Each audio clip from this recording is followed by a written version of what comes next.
Alô, bom dia. Você está no canal Professor Belém nesta triste quinta-feira, dia 24 de fevereiro de 2022. Nem bem amanhecia na Ucrânia e Vladimir Putin ordenara um ataque massivo àquele país. Essas são as cidades fortemente atacadas no momento. Kiev, a capital, ouvem-se disparos e explosões a todo momento. Eu estava agora acompanhando a RT News, muitas explosões nas proximidades de Kiev. Lutsk também foi atacada, Yarkov atacada já ao sul da Ucrânia, Mariupol também foi atacada e, claro, Odessa. A movimentação de barcos russos no Mar Negro e no Mar de Azov, também como muita mobilização na Bielorrússia, que faz fronteira com a Ucrânia, ao norte da Ucrânia. Bem, a situação é, claro, de guerra, já evidentemente. O Jerusalém Post diz o seguinte: as forças russas dispararam mísseis em várias cidades ucranianas e as tropas entraram no país através de várias passagens de fronteira no começo da quinta-feira, depois que o presidente Vladimir Putin autorizou o que chamou de Operação Militar Espacial no Leste. O presidente Putin disse também que não pretende ficar na Ucrânia. Ele não se trata de uma invasão para ganho de território ou para anexação da Ucrânia. Ele quer simplesmente que a Ucrânia deponha as suas armas, ou seja, que continue como sempre foi em relação à Rússia, dócil, obediente, sem provocá-la. Na verdade, o que Putin quer é que a Ucrânia se desligue totalmente da OTAN ou do Ocidente. Segue o Jerusalém Post dizendo que pouco depois de Putin falar em discurso televisivo, explosões foram ouvidas antes do amanhecer na capital ucraniana Kiev. Tiros ecoaram perto do principal aeroporto da capital, disse a agência de notícias Interfax. Enquanto o Ministério da Defesa da Rússia alegava que seus ataques aéreos não visavam cidades e não representavam ameaças civis, a Ucrânia informou que pelo menos 8 pessoas foram mortas e outras 9 ficaram gravemente feridas nos bombardeios. O primeiro-ministro de Israel, Naftali Bennett, e o primeiro-ministro das Relações Exteriores, Yair Lapid, reuniram-se para discutir como Israel responderia à agressão russa. O fato é que a Rússia também faz fronteira com Israel praticamente porque está ali, na Síria.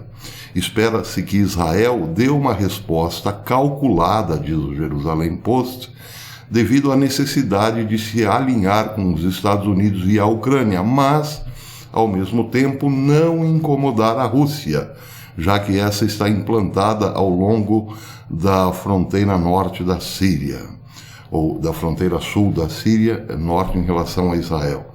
Diplomatas israelenses na Ucrânia pediram a todos os cidadãos israelenses que deixem imediatamente o país e estejam localizados ao longo da fronteira ocidental para ajudar na evacuação. Eu já havia dado essa notícia há 3 dias atrás, se não me engano. O primeiro-ministro Naftali Bennett fazia um apelo urgentíssimo aos judeus da Ucrânia que deixassem aquele país e voltassem para casa. Claro, todos já sabiam que Vladimir Putin estava assim decidido a invadir a Ucrânia. O presidente Volodymyr Zelensky, o presidente da Ucrânia, disse em um tweet na quinta-feira que conversou com líderes de todo o mundo para que Putin parasse a guerra e que parasse imediatamente as agressões. O Zelensky acrescentou que estava trabalhando na construção de uma coalizão anti-Putin e pediu sanções imediatas, defesa e apoio financeiro à Ucrânia. Aqui são discursos evidentemente não articulados. Pede-se para que Putin pare com sua agressão, mas não dão uma contrapartida. E isso aconteceu desde os primeiros encontros entre a Rússia e a OTAN, por exemplo. A OTAN jamais falou em abandonar a sua política de portas abertas e avançar para o leste da Europa. Assim, evidentemente, ninguém ouvia ninguém. As demandas da Rússia não eram ouvidas pelo Ocidente e, claro, o relógio estava andando. Hoje não podemos negar, começou sim uma possibilidade de uma grande guerra, porque os dois lados não se encontraram. E aí o presidente Zelensky repete esse mesmo discurso da União Europeia e da OTAN. Querem sanções para a Rússia e ao mesmo tempo que ela não os agrida. Bem, aí fica difícil entender, ou melhor, fica muito difícil negociar nessas bases. Zelensky acrescentou no final do dia, ontem, que a Ucrânia havia rompido relações diplomáticas com a Rússia.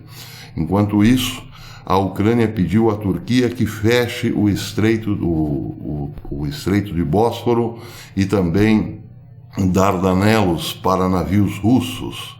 A Turquia, embora tenha uma boa relação com a Rússia, faz parte da OTAN e quer sanções impostas a Moscou, disse o embaixador da Ucrânia em Ankara na quinta-feira. A Turquia, membro da OTAN, que compartilha uma fronteira marítima no Mar Negro com a Ucrânia e a Rússia, se opõe às sanções, mas considera inaceitáveis as medidas russas contra a Ucrânia.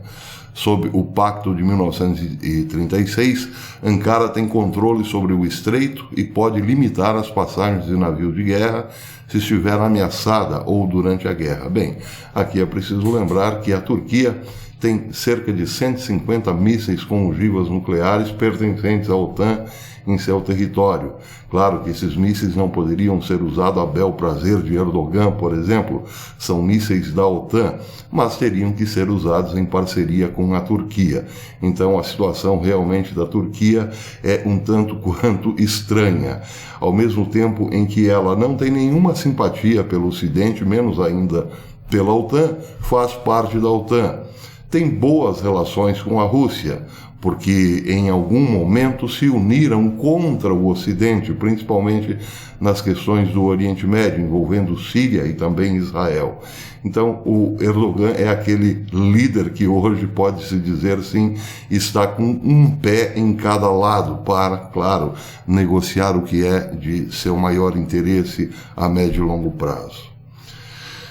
Bem, eu hoje à noite, às 9 da noite, farei um especial, um apanhado geral, virei com uma live aqui, fazendo um apanhado geral do acontecimento do dia e projeções para os próximos dias. Mas quero terminar falando sobre o que disse o secretário-geral da ONU, Antônio Guterres, ao dirigir-se ao presidente russo Vladimir Putin através do Twitter, sua conta no Twitter. Ele está em Nova York, claro.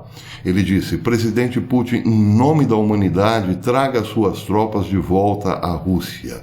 Em nome da humanidade, não permita que comece na Europa o que poderia ser a pior guerra desde o início do século, com consequências não apenas devastadoras para a Ucrânia, não apenas trágicas para a Federação Russa, mas com um impacto que não podemos sequer prever em relação às suas consequências para a economia global, no momento em que estamos emergindo do Covid-19, disse ele.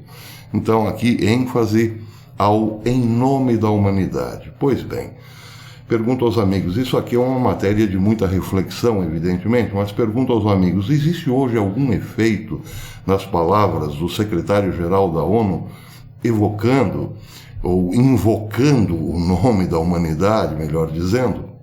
Não, porque todos esses senhores fizeram vista grossa à matança sem precedentes na história de crianças indefesas no ventre materno.